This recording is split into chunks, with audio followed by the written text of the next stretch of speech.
They didn't know who he was. When he walked through the doors of one of the most exclusive restaurants in Beverly Hills, nobody stood up, nobody smiled, nobody welcomed him because they didn't see a man, they saw a hoodie. Faded, simple, unimpressive. To the staff, he was probably lost, maybe waiting for a delivery, possibly a problem. To the diners, he was background noise, too quiet to matter, too black to belong. They looked at him the way people look at things they don't want to deal with, briefly, then away. But Isaiah Cole didn't flinch. He didn't correct them. He didn't raise his voice. He sat down, calm, polite, patient, dangerously patient.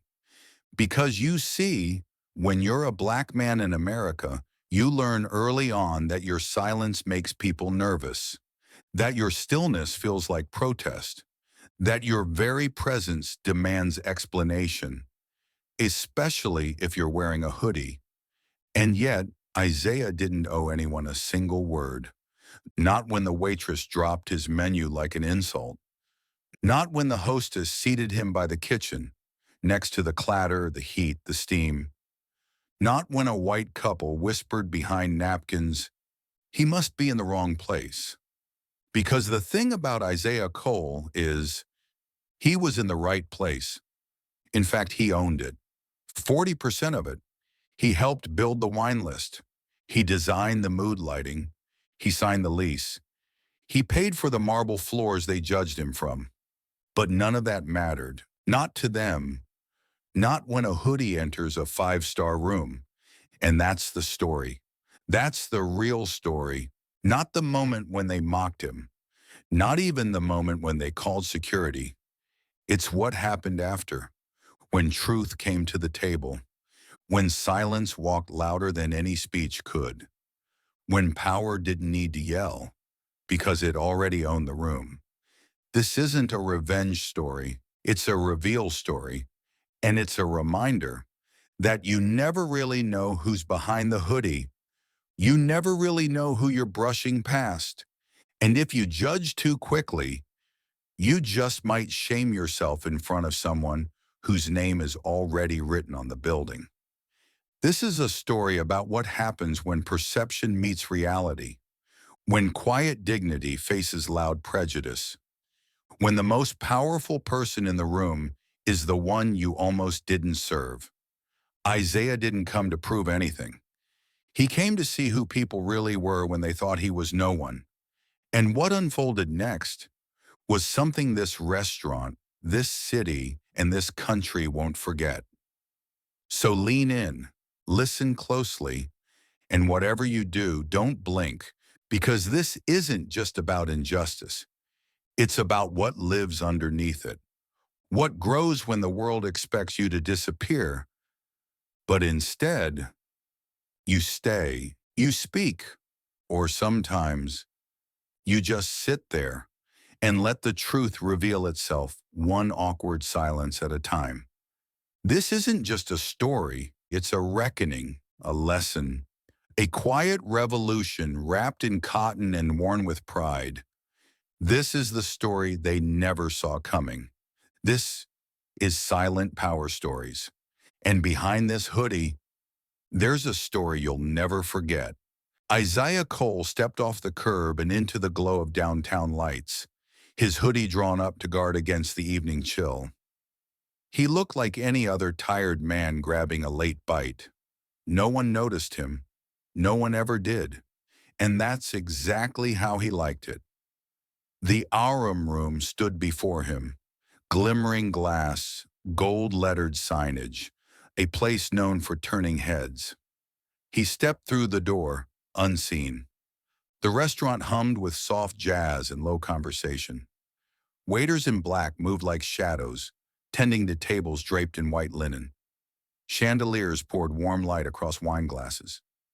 This was luxury, curated and performed. But Isaiah, he walked like he didn't care who saw him, even as they stared. His hoodie had faint creases. His shoes were scuffed. His face calm, unreadable. People noticed. but only to judge. To them, he was out of place. To him, they were just playing roles. The maitre didn't greet him. The hostess didn't smile. Eyes glanced, then darted away. No one wanted to seem too curious. A black man, alone, dressed like that?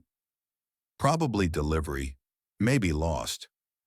But Isaiah moved with quiet assurance. He wasn't lost. He knew exactly where he was going, straight toward the heartbeat of Beverly Hills' most exclusive dining room.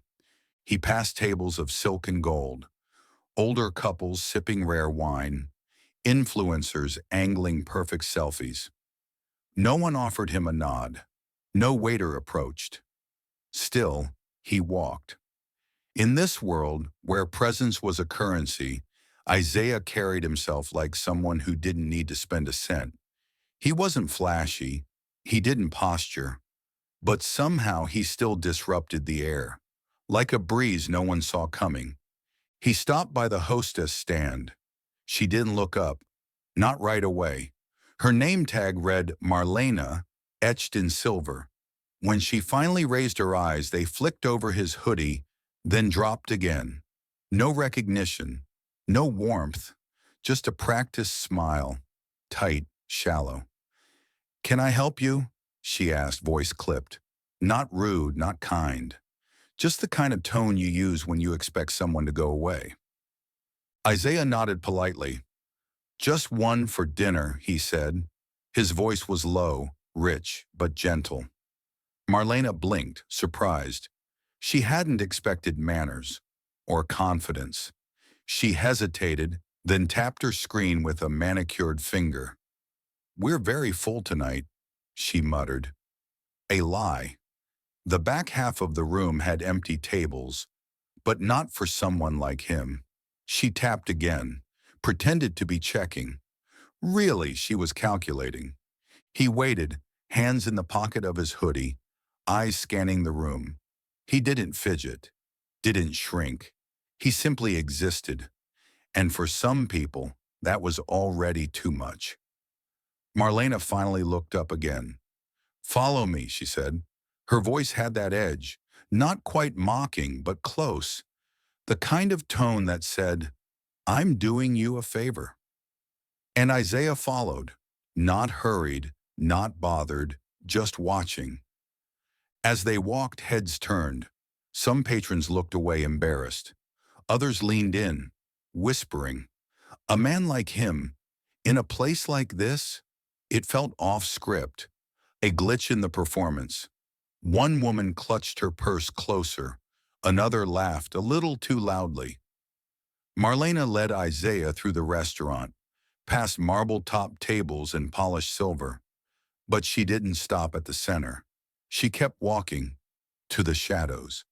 They reached a table tucked near the kitchen, dimly lit, clinking plates nearby. Not where anyone wanted to sit. She gestured. "Here's your seat." Her smile was thin, her voice louder now. "Best we can do on short notice." It wasn't an accident.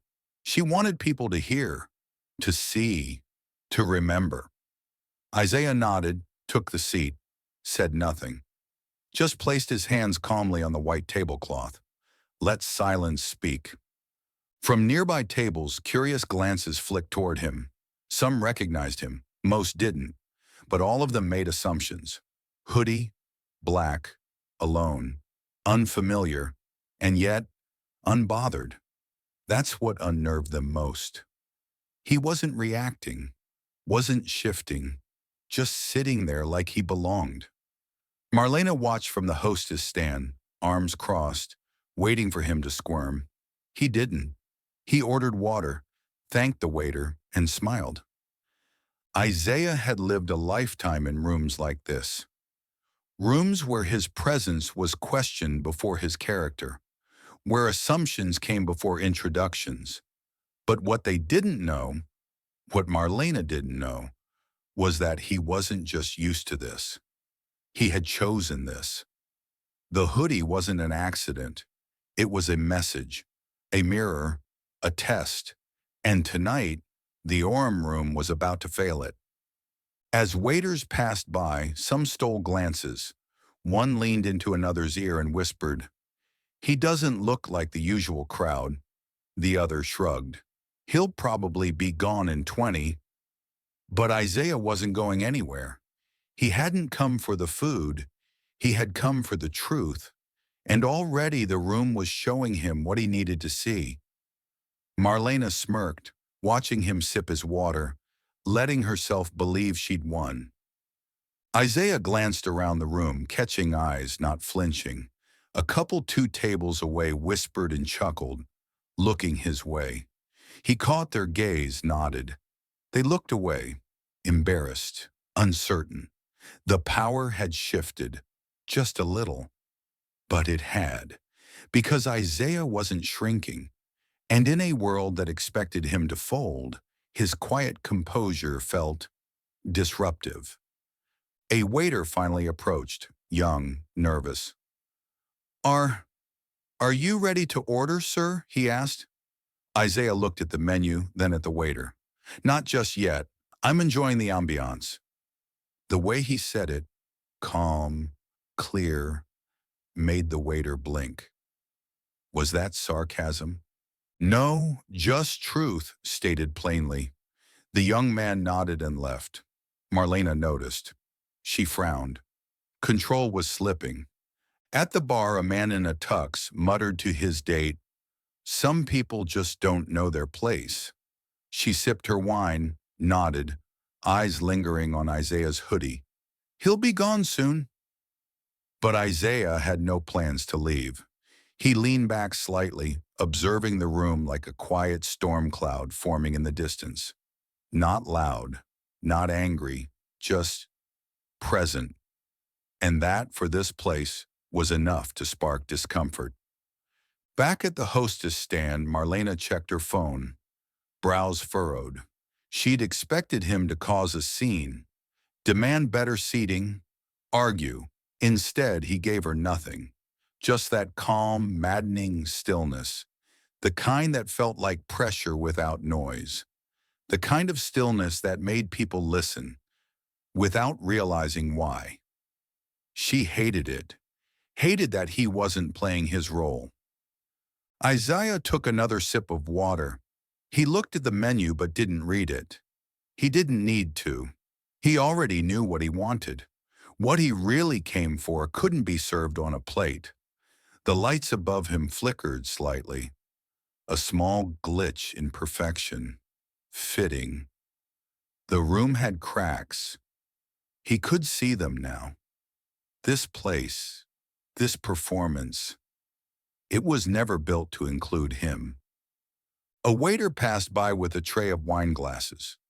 Isaiah moved slightly to make room. "Thank you," the waiter murmured, surprised. Manners, from a man in a hoodie, from a black man sitting alone in the corner. The assumptions were beginning to strain, quietly, subtly. Isaiah wasn't raising his voice, but somehow he was getting louder. Across the room, a woman in pearls whispered, "He's so calm." Her husband frowned. "Yeah, too calm." They didn't like it. People like Isaiah were supposed to be predictable, angry or grateful, nothing in between. But this quiet confidence, it unsettled them, made them wonder. And that's when the tension began to thicken. The room didn't know it yet, but the story was already shifting. He glanced toward the front of the room. Marlena was laughing with a man in a suit. They glanced his way. She whispered something. The man chuckled. Isaiah met her gaze. Didn't blink, didn't smile, just held it. For 3 seconds. That's all it took. Marlena turned away first. Her laugh faltered. Something in her gut shifted. And that's when Isaiah knew. It had begun. He looked down at the linen tablecloth, ran his fingers gently across the edge. A simple detail, but in this room, every gesture spoke, every movement mattered. And they weren't playing by their rules. They were playing by his. He hadn't come to be accepted. He hadn't come to fit in. He had come to see. And tonight, this place was showing its soul. Isaiah leaned back, hoodie still up, posture relaxed. In the sea of black ties and champagne, he was the ripple, the one presence nobody expected, the one they couldn't quite place, and that made him the most powerful person in the room. Not because of what he wore, but because of what they assumed. He had them talking, watching, reacting, and he'd barely said a word. As the jazz played on and silverware clinked gently in the distance, the Arum room carried on, pretending not to notice. But it did. They all did. Because tonight, someone had entered their world and dared to be still, unapologetically still. And that was more disruptive than any outburst, more threatening than any protest. That was Isaiah Cole's power, quiet, absolute, unmoving, and it was only just beginning. Marlena watched Isaiah from the host stand, her fingers tapping a steady rhythm on the polished wood. Her smile, once smug, had started to falter. He was supposed to squirm, leave, cause a scene. Instead, he was still, too still. That made her uneasy. So she whispered to a passing waiter, "Offer him tap water. Nothing else. Let's see how long he stays." The first little strike, quiet, petty, but very intentional. The waiter approached cautiously, holding the glass like a message. "Here you are, sir. Complimentary water," he said, placing it down on a limit.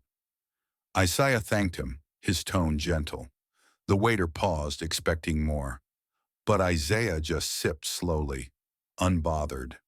The waiter left, confused. Marlena watched from a distance, the corners of her mouth twitching. She didn't like this. The man wasn't giving her anything to push off of. A couple near Isaiah giggled when they saw the waiter leave. "They're giving him charity service," the man muttered.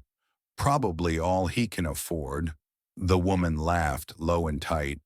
Isaiah heard them, but his face remained serene. He'd heard worse, much worse. The problem wasn't the insults. It was the expectation that he'd react, and the disappointment when he didn't. That's what started to spread across the room. Marlena didn't stop there. She leaned toward the manager on duty, a young guy with too much hair gel and not enough backbone. "That man," she said under her breath, "he's making guests uncomfortable. Might be worth keeping an eye on. Just in case." The manager nodded like a loyal puppy.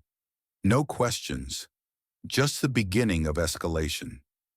Marlena had planted the seed, and she knew how to make it grow. Isaiah saw the manager glance his way, pretend to check the lights. Subtle. Amateur. But he noticed. They always gave themselves away with the small things. He leaned back, folded his arms. Not in defiance, just rest. But it made people twitch, made them wonder what was under that hoodie, why he didn't shrink, why he didn't ask for better service. Power doesn't always raise its voice. Sometimes it just waits. The waiter returned, hesitant. "Are you ready to order?" he asked. Isaiah didn't look up. "Not yet." The silence after his answer hung like a curtain. The waiter nodded too quickly, eager to leave. Marlena caught the exchange and frowned. Still no drama. Still no reason to kick him out. But that wouldn't stop her. She moved through the room like a stage manager, whispering doubts to the staff, sowing control. At the bar, one of the bartenders smirked. "What's his deal?" he asked the runner beside him. "He looks like he wandered in from the street." The runner shrugged. "Marlena's already on it." They shared a knowing glance. Everyone trusted Marlena's instincts. She'd worked here for 5 years, seen celebrities come and go. But what she hadn't seen, and didn't recognize now, was restraint wrapped in power. Isaiah noticed another table had stopped talking. They were watching him.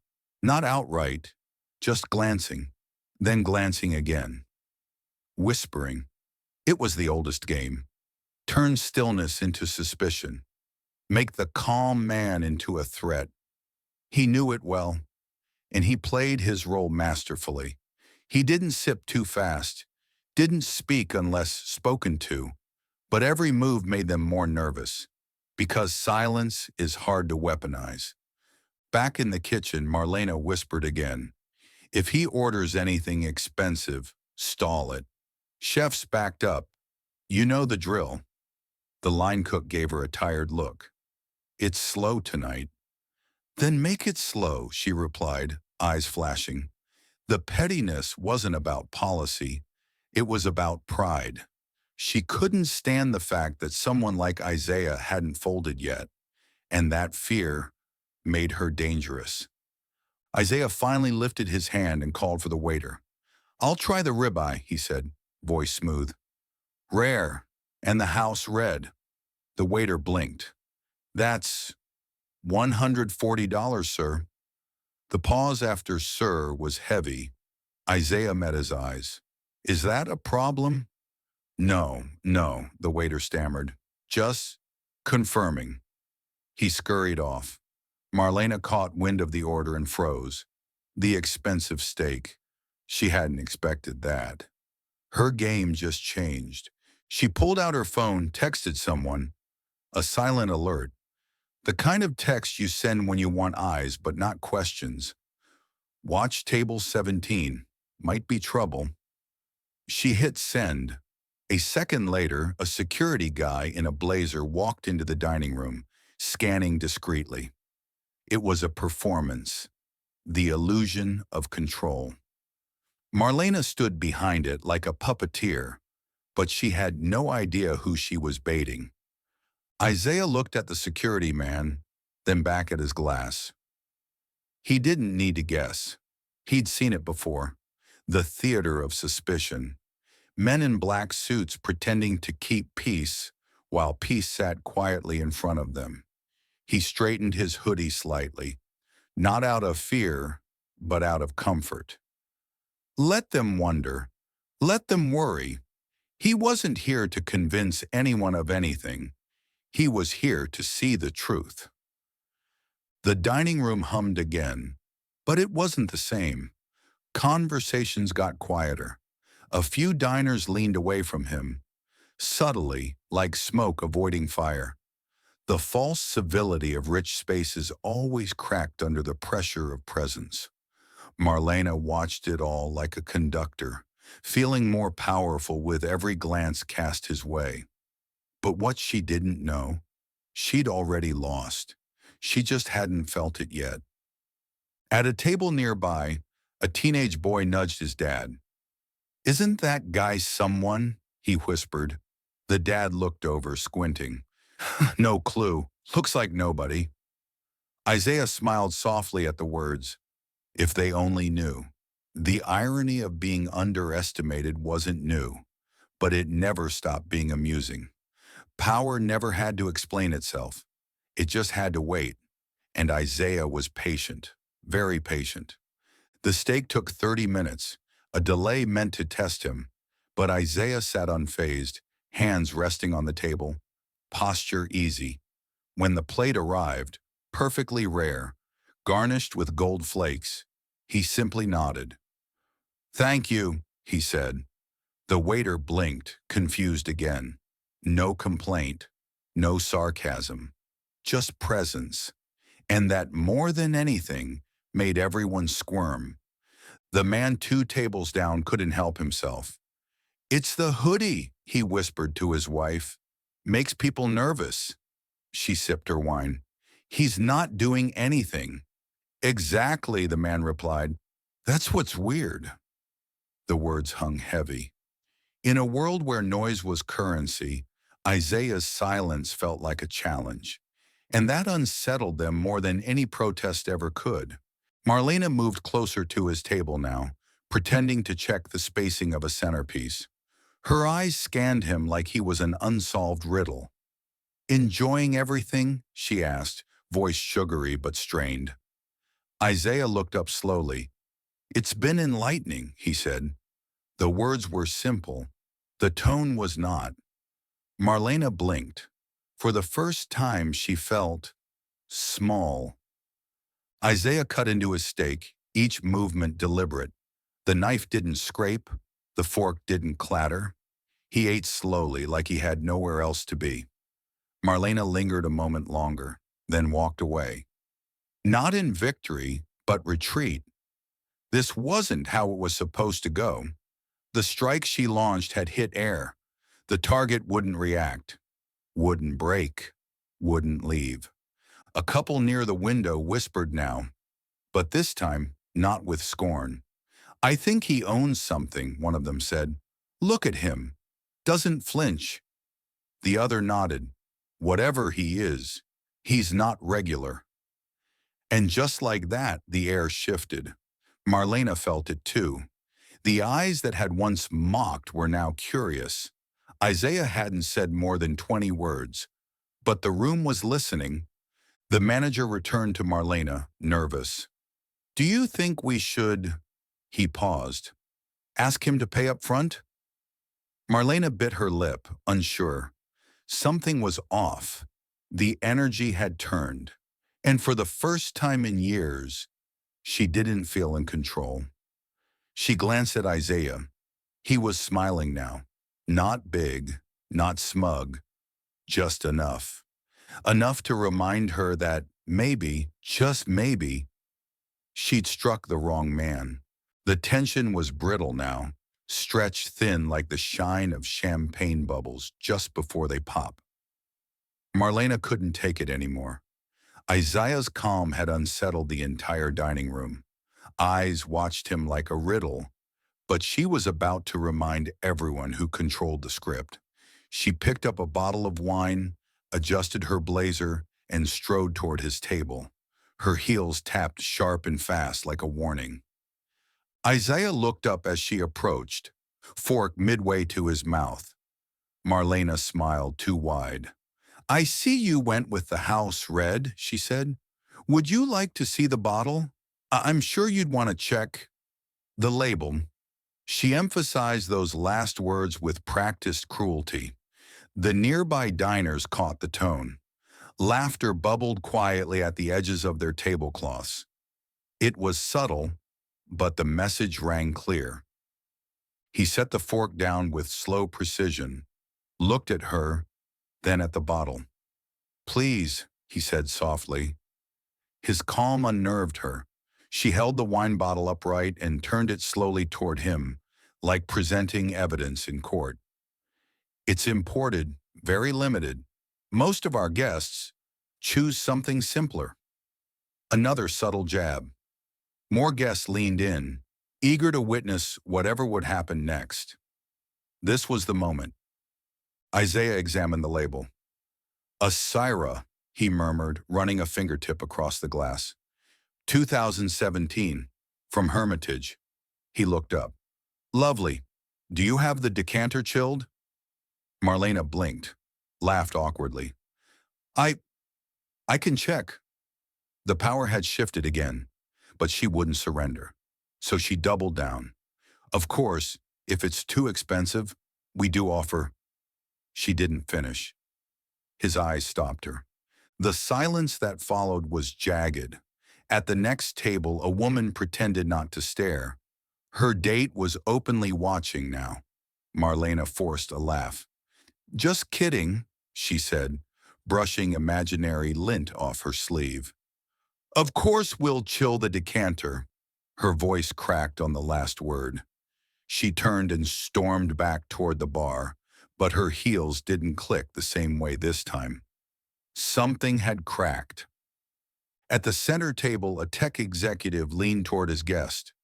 "What's happening?" he asked. The guest shrugged. "Dude in the hoodie, something's off. She's trying to embarrass him, but it's not working." They both looked again.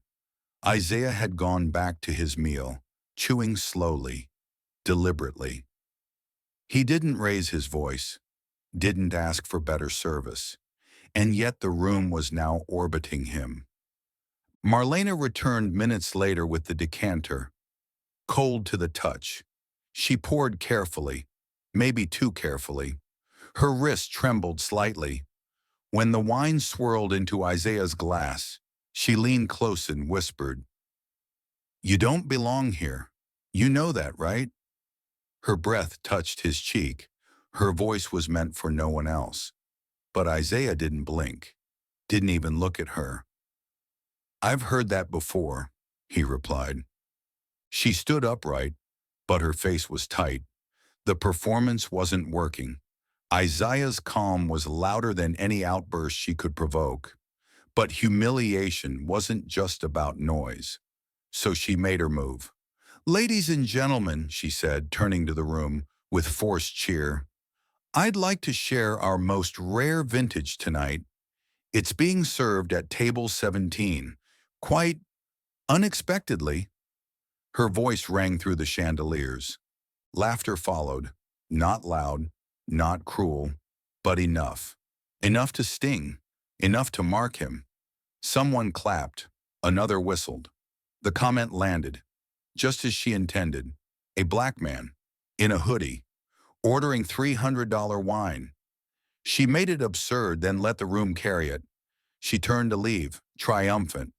But Isaiah raised his hand, gently, calmly. "Excuse me," he said. "I have a question."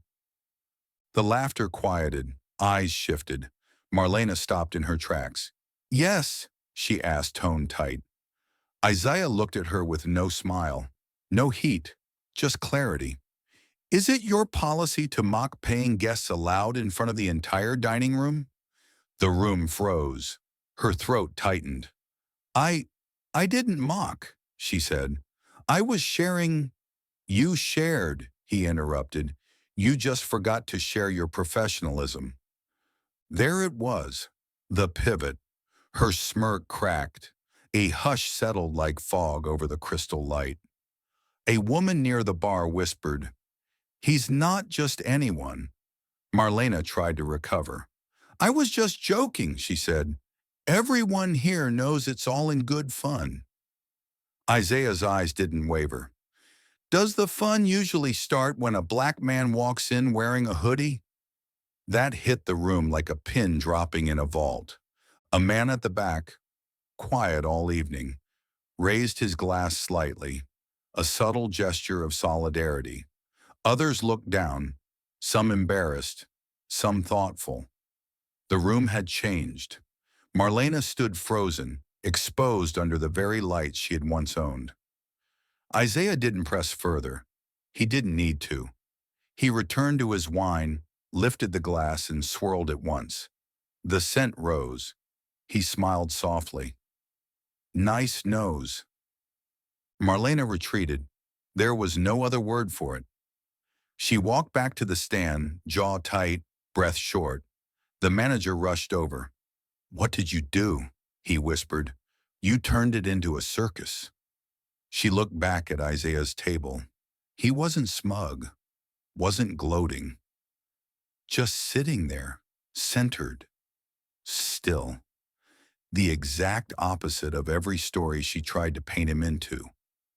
Meanwhile, whispers spread across the room like spilled wine. He handled that with class. She was way out of line. Who is he? The narrative was slipping out of Marlena's control, and the worst part, he hadn't even raised his voice. Just presence, just dignity. And the one thing she couldn't understand, restraint. Isaiah pulled out his phone, snapped a photo of the wine label, not for proof, not for defense, just a reminder that this moment happened. That silence had been his sword. A waiter approached, nervous now. "Can I get you anything else, you sir?" "A dessert menu, please," Isaiah said, his voice honey smooth. "Something simple. I like balance." His eyes met the waiter's. The message was heard. At the next table, an older woman turned to her friend. "He reminds me of my father," she whispered. "Didn't say much, but when he did..." Her friend nodded, watching Isaiah with new eyes. What had started as mockery had shifted, reversed. Now Marlena was the one being discussed in corners. The room she once ruled now belonged to someone else. The busboy passed Isaiah's table, paused, then bent close. "Sir," he whispered, "for what it's worth, I hope you come back." Isaiah turned, nodded. "Thank you," he said. The busboy stood straighter after that, walked differently. Respect is contagious when it's earned, especially when it's earned quietly. Marlena tried to reset the room, cleared wine glasses, gave complimentary refills. But it didn't work. The guests were still watching Isaiah, not with suspicion anymore, with curiosity, with something that looked like respect. She felt it slipping, her control, her image, and worst of all, her comfort. Isaiah's dessert arrived, a single slice of flourless chocolate cake. Simple, balanced. He took a bite, savored it, looked around the room one last time. The whispers had softened. The tension now wasn't about him. It was about what they didn't know, about who he was, and the quiet question forming in everyone's mind. What if we've made a mistake? He dabbed his mouth with a napkin, laid it gently beside his plate. No rush, no show, just grace. And that grace somehow weighed heavier than any confrontation could have. Marlena watched him rise and her stomach twisted. She had tried to make him a joke, but now everyone knew. The joke had been hers all along. Back at the host stand, Marlena clenched her jaw, watching Isaiah rise from his seat. He wasn't in a rush. He wasn't even looking around nervously. That calm, composed posture, it irritated her more than any complaint ever could. She had tried everything subtle. Now it was time for something louder, something final. She took out her phone, her fingers moving fast, sending a short message to building security. One sentence. "Possible runner at table 17. Be alert." The message went straight to Corey, head of security. He wasn't just muscle. He was the kind of man who followed cues without question, especially Marlena's. They'd worked together for years. He didn't need details. He needed a face. And Marlena had already given him one. The man in the hoodie. She told him Isaiah was acting suspicious, maybe drunk, maybe dangerous. It didn't have to be true. It just had to sound urgent. Isaiah moved toward the front slowly, hoodie still up, hands in his pockets. He glanced at the chandeliers, admired the architecture.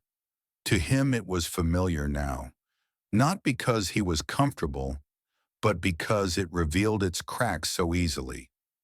He had only taken a few steps when Corey stepped into his path. "Sir," Corey said, loud enough for tables to hear, "you need to stop right there. We have an issue." Conversations died mid-sentence. Forks froze. Someone gasped softly. Corey's voice was firm, professional, but laced with assumption. "I was told you attempted to leave without paying." Marlena stood nearby, arms folded, eyes narrowed like she was waiting for a guilty confession. Isaiah blinked slowly. He didn't panic. "That's a lie," he said evenly. "I requested the bill 10 minutes ago. No one brought it." Corey didn't budge. "Step outside." Marlena added in, too fast, too eager. "Sir, please don't make this difficult." Isaiah turned to her. "The only difficult thing here is your habit of making up stories about black men in hoodies." Her face flushed. Corey stepped closer, lowering his voice. "Let's not escalate." Isaiah stared at him. You escalated the second you assumed I was here to steal instead of dine. The room had gone quiet again. Across the restaurant, a man whispered, "Is this a setup?" His date nodded. He didn't look like he was leaving. They're making a scene. Isaiah took out his phone, calm as ever. "I'll call someone," he said. Marlena rolled her eyes. "There's no need for that." But it was already ringing. Corey raised a brow. "Who you calling?" Isaiah didn't answer. He simply said into the phone, "It's me. We have an issue downstairs." He paused, listened, then nodded once. "Yes, I need you to pull the camera feed from 15 minutes ago. Main floor. Focus on table 17 and host stand." Marlena's mouth dropped open slightly. Corey looked confused. Isaiah tucked the phone back into his hoodie pocket and turned. "That should settle it." A few guests looked at each other now, no longer mocking but curious. Who was this man? Seconds later, the elevator near the wine vault dinged open. A tall, older gentleman in a dark suit stepped out. Silver hair, sharp stride, cold eyes. Calvin Knox, executive director of the RM Room. He didn't greet Marlena, didn't even look at Corey. He walked straight to Isaiah and extended his hand. "Mr. Cole, I came as fast as I could." Marlena's jaw tightened. Her hand dropped to her side. Isaiah shook his hand calmly. "No rush." The show started already. Marlena stepped forward. "Mr. Knox, I didn't know who he was." "Exactly," Calvin cut in. "That's the problem." His tone was ice. The diners who had once laughed were now stiff with awkward silence. Some glanced down. Others whispered apologies they'd never say aloud. Marlena's face drained of all color. Corey stammered. "Wait, he he said he was leaving without—" Calvin turned to him. "Isaiah Cole owns 40% of this building. He paid for that chandelier above your head." Corey stepped back, stunned. "I... No one told me." "You didn't ask," Isaiah said softly. Then he looked around. "None of you did. You just saw the hoodie and made a story out of it." Marlena tried to recover. "Mr. Cole, if I offended, you profiled, lied, escalated, then tried to embarrass me." Isaiah replied, each word landing like stone. "You don't apologize because I'm somebody. You apologize because you were wrong. Period." Corey lowered his head. Marlena's eyes glossed. The quiet around them was no longer judgmental. It was embarrassed. The room had flipped completely. A server gently approached, holding a bill folder. "Mr. Cole, your check—" Calvin stopped him. "It's on us, obviously." Isaiah took the folder anyway, slid in his card. "I don't need it to be free," he said. "Just fair." His words landed louder than Marlena's earlier jabs. A man at the back table clapped once. Unsure, hesitant. Then another joined. Polite, measured, but real. Respect, blooming in awkward silence. Isaiah signed the bill, handed it back, and nodded toward Calvin. "We'll talk upstairs later. I'll let you finish this circus." Calvin nodded back, firm and grim. "I'll handle it." Marlena tried to speak again, but nothing came out. Her lips parted, then closed. There was no excuse that could undo the story she had tried to write, and how Isaiah had taken back the pen.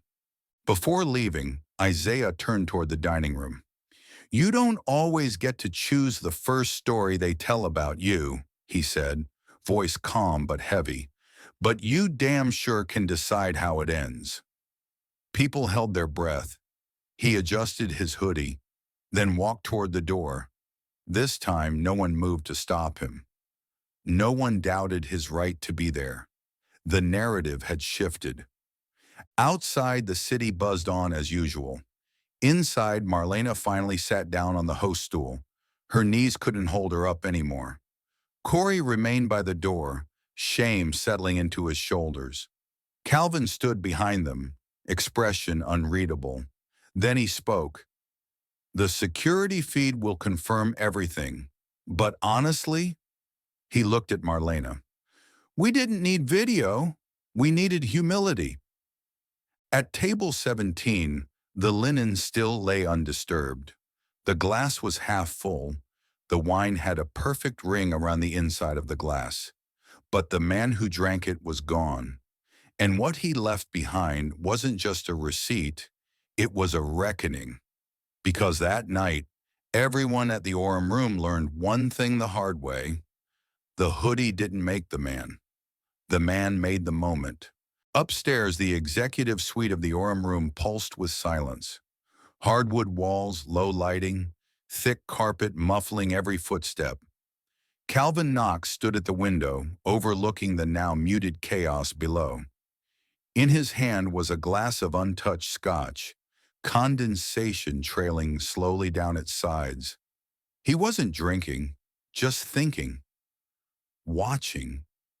Isaiah Cole had just changed the temperature of the entire building with a sentence. Quiet power, the kind that didn't need volume to hit like thunder. The door opened without a knock. Isaiah stepped inside, hoodie still on, calm, steady. Calvin turned, set the glass down. I'm sorry, he said without hesitation. No excuses, no hesitation. Isaiah nodded once, eyes scanning the room. I know, he replied, but sorry doesn't undo the design. This place wasn't built for people who look like me. It was built to impress them, not include them. He wasn't angry, he was exact. Calvin motioned to the chair across from his desk. Isaiah didn't sit, not yet. He walked slowly along the far wall, past the framed magazine covers, the awards, the local newspaper article from opening night. Orem, the future of upscale dining. No mention of his name. That had been intentional. He'd asked for silence back then. Irony was a patient storyteller. Now silence had brought him to center stage. You built this place with me, Calvin said, his voice softer now. None of this would have stood without your vision. You didn't just fund it. You architected the experience. Isaiah turned. And yet the experience almost threw me out tonight. The room fell still. You let them design a space that looks diverse but thinks white. He sat now, finally, but the weight of his words stayed standing. I always thought if we didn't flaunt your name, we'd avoid headlines, Calvin confessed. But now I see that wasn't protection, it was erasure. Isaiah tilted his head. I didn't mind being unseen. What I mind is being disrespected. And the part that scares me most, he leaned forward, is how easy it was for her to do what she did, in a place I helped build. Calvin opened the desk drawer, pulled out a folder marked Founding Partners. Inside were contracts, early mock-ups, design plans. One of them had Isaiah's notes handwritten in the margins, his signature still sharp in the corner. You said no pretense, just presence. That was your pitch, Calvin murmured. It worked, until the staff forgot who you were, or maybe they never learned. Isaiah didn't answer. He didn't need to. The silence hung like thick drapery. Isaiah folded his hands. The question isn't what you'll do about her, he said. It's what you'll do about the culture that made her think she could get away with it. Calvin nodded. She's suspended indefinitely. Corey, too. Isaiah shook his head. Suspension isn't transformation. It's reaction. I want education, dialogue, change. His tone didn't rise, but its demand echoed. You want a media piece? Calvin asked. A press release? Statement of accountability? Isaiah chuckled, but it wasn't humor. That's PR. I'm not interested in optics. I want them to hear from the people they serve, from the ones they ignore. I want every staff member in this building to hear what it means to wear a hoodie and walk through their space. Calvin exhaled. You want a forum? No, Isaiah said. I want dinner. Calvin blinked. Dinner? Yes, Isaiah repeated. Close the restaurant. No guests, no outside noise, just us. Staff, kitchen team, hostesses, waiters. Bring Marlena. Let them eat. Listen. Speak. Let her sit across from the silence she created. Calvin didn't respond immediately, but the idea settled deep. It wasn't vengeance. It was vision. Classic Isaiah. Later that night, emails went out. The Orem room would be closed for a private internal session. Mandatory attendance. No explanations. Just a time and a place. Staff whispered, confused. Some assumed layoffs. Others feared scandal. Marlena stared at the subject line in disbelief. She'd spent all night dreading legal fallout. But this was stranger. Unexpected. Private dinner, attendance required, table 17. No subject, just a time. The next evening, the restaurant was quiet. No guests, no music. Only the subtle clink of plates being set by people who usually stayed in the shadows. Line cooks, prep staff, dishwashers, hostesses, all seated now at the same level. Round tables arranged in a ring. At the center, table 17, where it all started. Isaiah stood near it, not speaking, just watching. Marlena entered last. Her eyes were red but dry. She paused at the threshold, unsure. Isaiah looked at her once, then nodded. One seat left, across from him. She walked slowly. Saturday. A busboy poured water.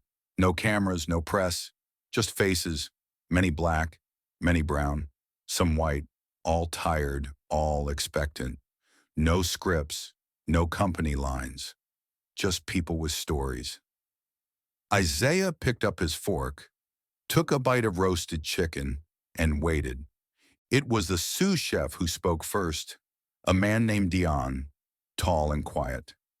Last year, he said, a customer told me I looked like I didn't belong. I was in full uniform.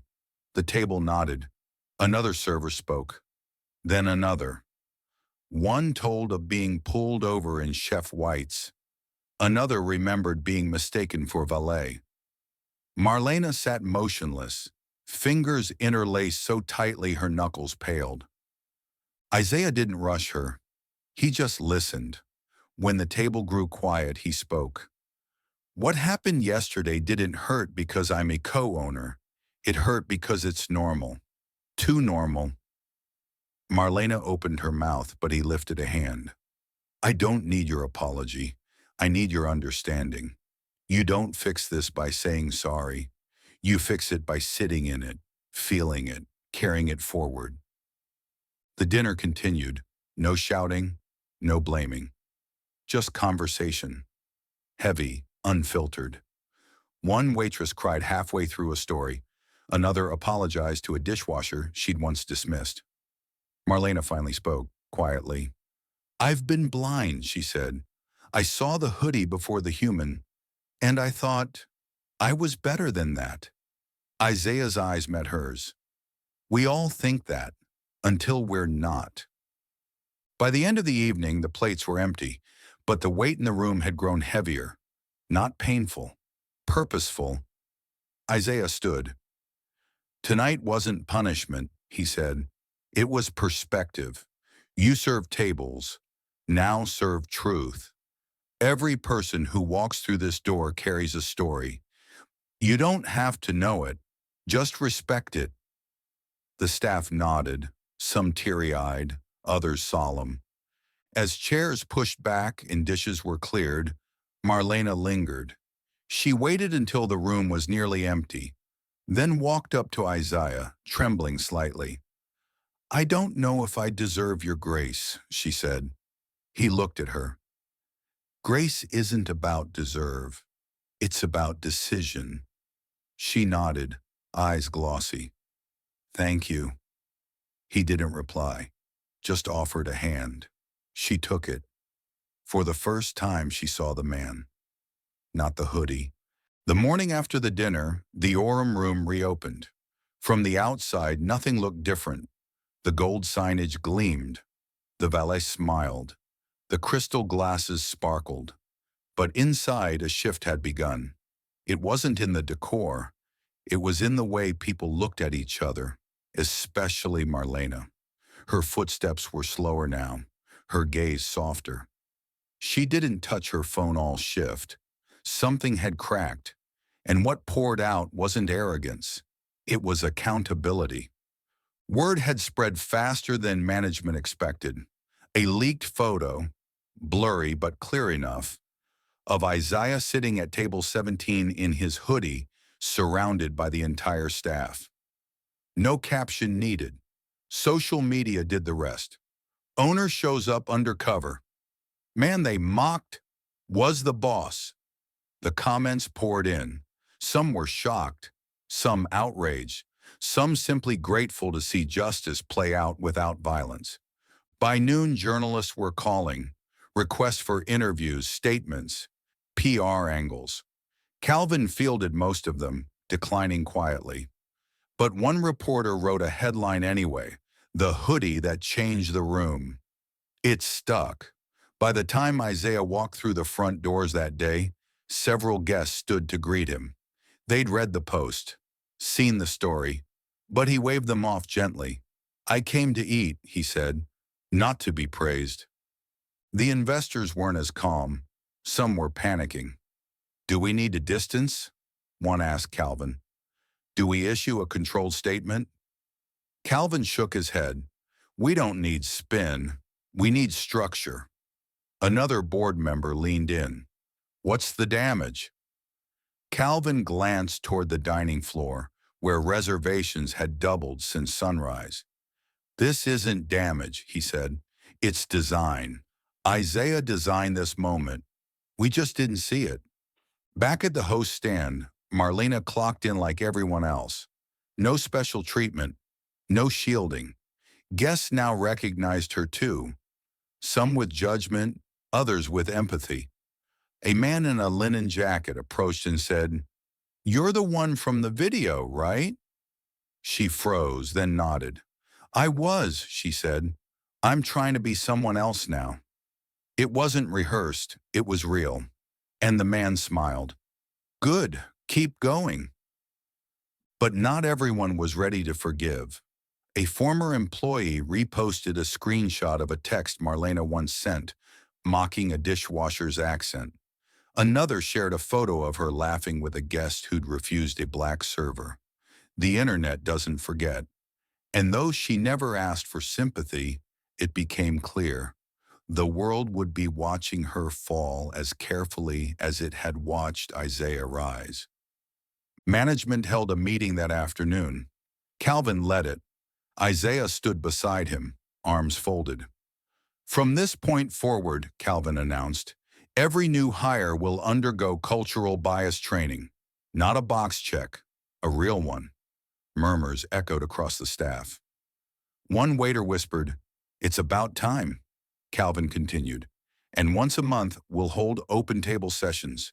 Every voice, kitchen, floor, office, gets heard." Isaiah added one more rule. No more judging by the outfit. No more assuming by skin tone. If someone walks through that door with dignity, we serve them the same way we'd serve gold. It wasn't just a metaphor. In that room, his voice weighed more than policy. And when he finished, no one clapped. They didn't need to. The respect was louder than applause. Meanwhile, Corey submitted his resignation. Quietly, no fight, no excuses. He left a note on Calvin's desk. "I believe what I saw. I didn't ask what I didn't know. That's on me." Calvin accepted it, not because Corey wasn't worth redeeming, but because stepping down was part of that redemption. Sometimes grace means knowing when to leave the room you helped poison. Marlena wasn't fired. That surprised many. But Isaiah had insisted. Consequences teach. Dismissal hides. So she stayed. But everything changed. She no longer held the power of the host stand. She was retrained, shadowed others, cleaned menus, apologized in small ways each shift. Not forced, chosen. The fall had begun when she lied, but the healing only started when she stayed and listened. One night she passed Isaiah at the bar. "Would you like a better table?" she asked quietly. He looked at her, smiled. "I already have the best one." She nodded, understanding now. Table 17 wasn't just a table.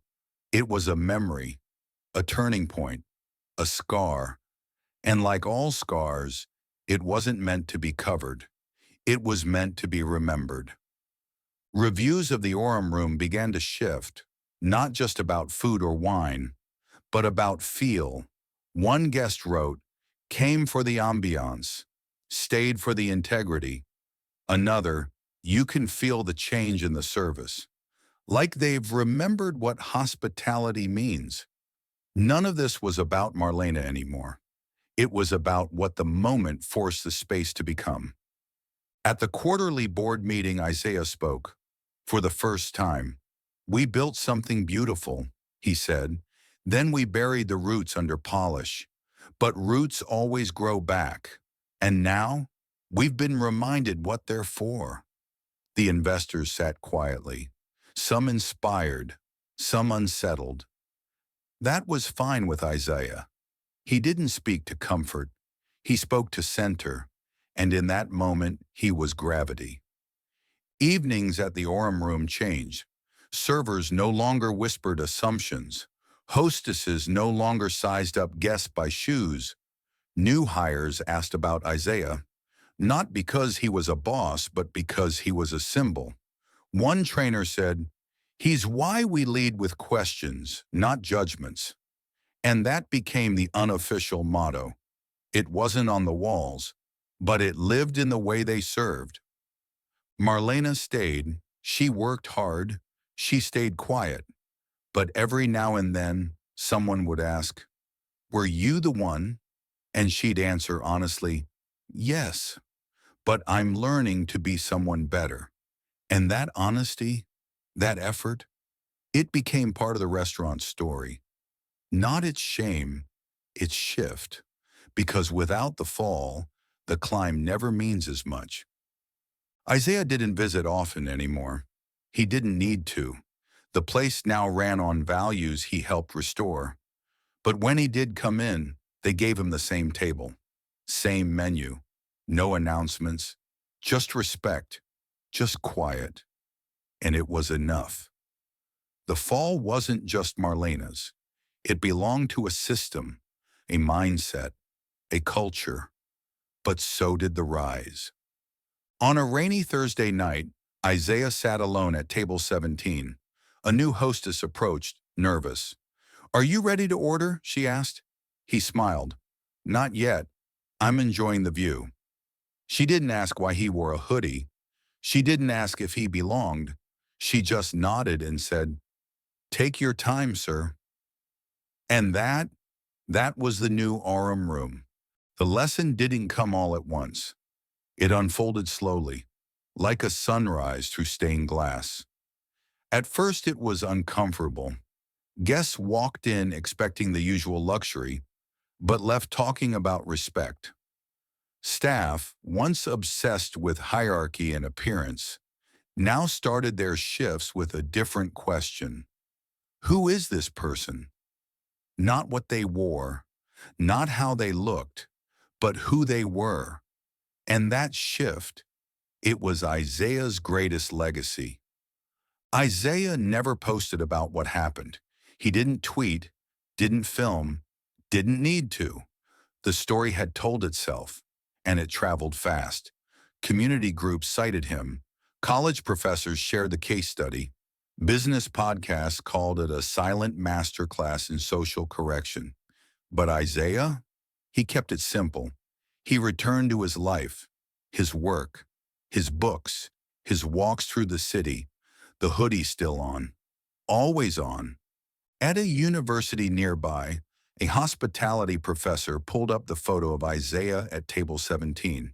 This, she said to her class, is how leadership looks when it wears humility. One student raised their hand, confused. But he didn't fire anyone. The professor smiled. That's why it worked. He didn't destroy. He rebuilt. Power doesn't always punish. Sometimes it teaches. And in the silence of that classroom, every head nodded. Back at the Orem room, staff meetings changed. Now they began with check-ins, not just schedules. How are you feeling today? What challenges did you face last shift? It sounded simple, but it rewired the culture. People felt heard, understood, respected. Marlena often spoke up last. She didn't try to erase what she did. Instead, she carried it, so others wouldn't repeat it. She became living proof that people could change. Isaiah's quiet demeanor had become mythic among new hires. They say he never raised his voice, one whispered, but everyone listened. The veteran staff would smile knowingly. He didn't need volume, they'd say. He had presence.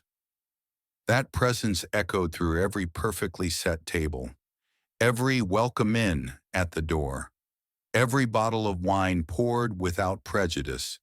The man had rewritten hospitality without saying a word to the public. Then one evening, a young black boy walked in with his father. The boy wore a hoodie. The hostess glanced at him, then smiled wide. Table for two? The boy nodded shyly. She didn't flinch, didn't question, just led them with grace. That boy? He looked around in awe. Dad, he whispered, they're treating us like we're important. His father leaned in. That's because you are. Always have been. In the kitchen, a new line cook asked Marlena why there was a plaque by table 17. She paused, looked at it, then back at him. Because that's where everything broke, she said, and got rebuilt better. The cook nodded, not fully understanding. But he would, with time. Every day he worked under the new culture, he'd feel what it meant. Inclusion wasn't decoration anymore. It was direction. Isaiah never demanded anyone thank him, but they did anyway. Sometimes with words, sometimes with changed behavior. The greatest thanks came from a waiter named Luis, who started showing up early every shift just to polish the brass railing near the entrance. We never used to care this much, he said, but now it feels like this place has a soul. Isaiah heard that once and smiled for an entire week. Outside the restaurant, local news stations kept circling. They wanted a headline, a soundbite, a public apology. Isaiah declined every time. The story isn't mine anymore, he said. It belongs to the people who lived it, and those who'll carry it forward. That's how you know the lesson worked. When the storyteller steps back and the story keeps moving on its own. In quiet moments, Marlena would visit table 17 when no one was looking. She'd touch the edge of the linen, straighten the centerpiece. Not out of habit, out of honor. That table had been her mirror, harsh, honest. It had shown her who she was, and more importantly, who she could be. It taught her that shame doesn't end you. Denial does. Owning your mistakes? That's where freedom starts. One Friday, a black girl in braids walked in, solo, looked nervous. She clutched a portfolio under her arm. I'm here to apply, she said. The hostess smiled. We've been waiting for you. That girl, she got the job, and within weeks, she ran the brunch floor like a queen. Guests complimented her warmth, her professionalism, her poise. Nobody questioned her hoodie on casual Saturdays. That's what progress looked like. Isaiah didn't lecture. He didn't write a manifesto. He didn't need to. His life was the message. The hoodie, the silence, the patience, it all worked like architecture, shaping the space without demanding attention. When asked why he handled the situation so calmly, he replied, "Because I wasn't alone in that moment. I carried every black kid who's ever been stared down in a room that wasn't built for him." And he meant it. This wasn't just about Marlena or Corey or Calvin. This was about systems, spaces, silence. It was about all the times people were dismissed before they even said hello. All the moments potential was confused for threat. All the times someone judged the hoodie and missed the human.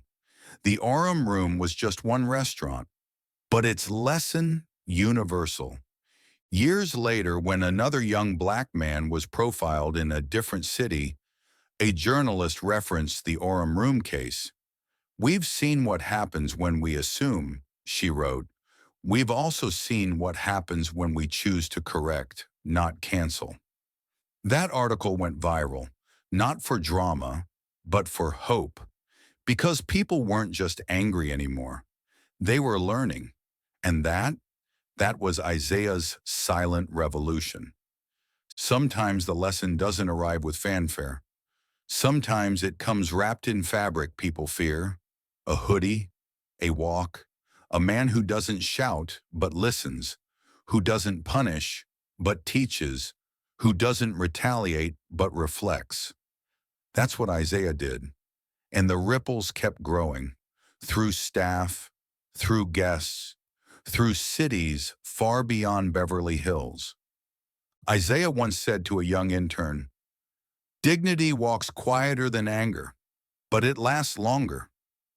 That intern later became a manager, and when a rude customer told him to act more professional, he simply smiled, adjusted his hoodie, and said, "I am." Isaiah had planted something deep in all of them. Not performance, but presence, the kind that couldn't be shaken. So what was the lesson?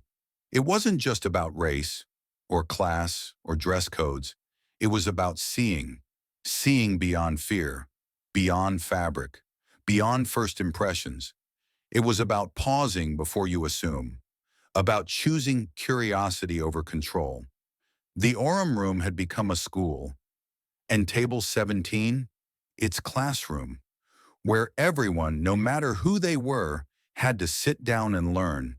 Isaiah stepped out of the Orem Room just as the night air turned crisp. The city buzzed behind him, alive with honking horns and distant jazz spilling from rooftop bars. He zipped his hoodie up to his chin, not for warmth, for memory, for message. This hoodie had been questioned, mocked, feared, but it had outlasted all of that. It didn't need defending anymore. It just needed to be seen, fully, like him. And tonight it was. He turned onto Wilshire, walking slowly, calmly. He had nowhere specific to go, just forward, always forward. His footsteps were soft against the wet concrete, the rhythm familiar. This wasn't a victory lap. It was a quiet continuation. The city no longer felt like a battleground. It felt like something new, a place where space had been reclaimed, not by shouting but by standing. Standing still, standing firm, standing true. At the corner, a kid in a faded hoodie looked up from his skateboard. He froze when he saw Isaiah. Not from fear, from recognition. "You him?" he asked, voice half whisper. Isaiah nodded once. "You seen the story?" The boy grinned. "Everyone has." He pointed to his own hoodie. "I wear mine different now." Isaiah smiled. "Good. Make sure it wears you too." Then he kept walking, never breaking stride. Further down the block, a woman stood outside a florist shop, locking the gate. She glanced up and nodded at Isaiah. "Thank you," she said quietly. "No context needed, no title required." He returned the nod. That was the new language now. No applause, just acknowledgement, the kind that travels deeper than words. That was what Isaiah wanted from the beginning. Not fame, just a space to breathe, and let others breathe too. Back inside the Aram room, staff cleaned up the night's last table. A new hostess picked up a cloth napkin from table 17, folded it with slow care. Was he really the owner? She asked the floor manager. He nodded. Co-owner. Visionary. The reason this place feels different. She stared at the table again. He didn't look like it. The manager smiled. That's the point. Stop expecting power to dress up for you. The next morning, a school counselor across town held a session titled, What the Hoodie Means. She'd printed photos from the Orem story. Students leaned in, asked questions. One girl raised her hand. Why didn't he just show them who he was? The counselor paused, then answered softly, because he shouldn't have to. Dignity isn't performance. That answer sat heavy in the room. It echoed. Across the country, Isaiah's name showed up in unlikely places. A nonprofit quoted him during a board meeting. A black barbershop framed his story beside Muhammad Ali's. A college freshman wrote his sociology paper on hoodie bias and the Isaiah Cole effect.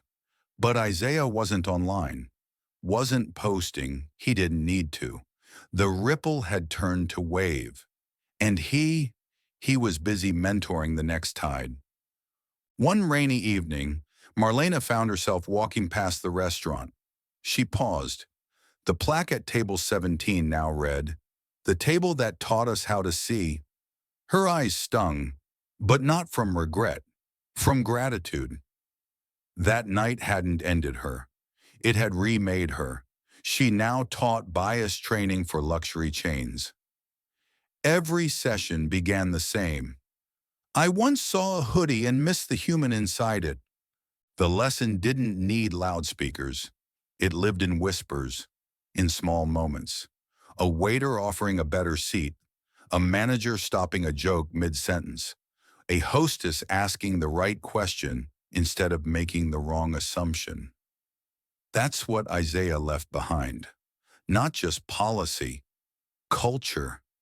He didn't demand they rewrite the book. He showed them how to read it differently. Years later, the Orem room was still thriving. New menu, new team, but the same values.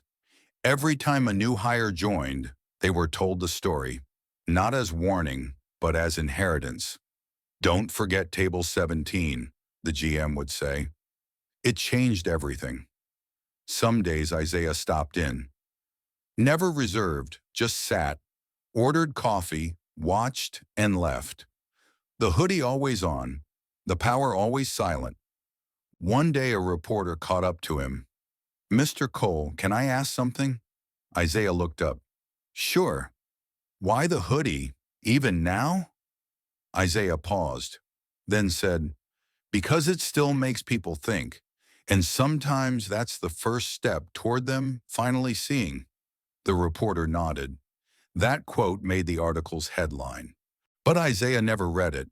He was already walking to his next meeting with a kid who needed guidance. Because that's what legacy is. It's not a monument. It's mentorship. It's how your actions ripple through rooms you never enter. Isaiah knew that.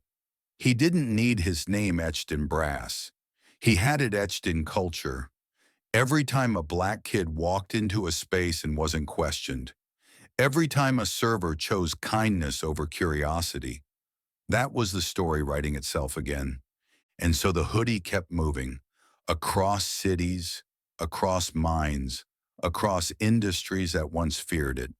Designers started releasing Respect the Hoodie collections, but Isaiah smiled when he saw them. Let them catch up.